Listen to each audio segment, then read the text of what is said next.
ഒരു പാർട്ടിക്കിളിനെ എച്ച് എന്ന ഹൈറ്റിൽ നിന്ന് താഴേക്ക് ഡ്രോപ്പ് ചെയ്യുമ്പോൾ അതിൻ്റെ ഓരോ പോയിന്റിൽ ഉണ്ടാകുന്ന total energy is always conserved ആണ്.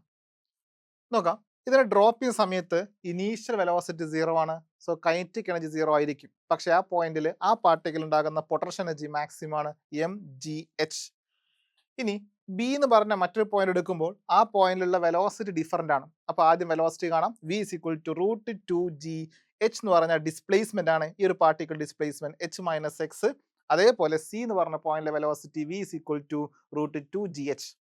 നോക്കാം, ഓരോ പോയിന്റിലെ എനർജി കാണാം. എ എന്ന് പറഞ്ഞ പോയിന്റിൽ കൈനറ്റിക് എനർജി 0 ആണ്, potential energy mgh. therefore total energy is equal to mgh. ഇനി ബി എന്ന് പറഞ്ഞ പോയിന്റിൽ കൈനറ്റിക് എനർജി ഹാഫ് എം, ഇതിന്റെ സ്ക്വയർ ആണ്. അപ്പൊ 2g into H minus X.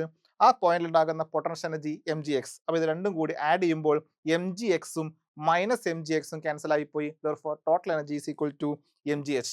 ഇനി അറ്റ് പോയിന്റ് സി ആണെങ്കിൽ പൊട്ടൻഷ്യൽ എനർജി 0 ആണ് and kinetic energy half from V square, that is 2gh.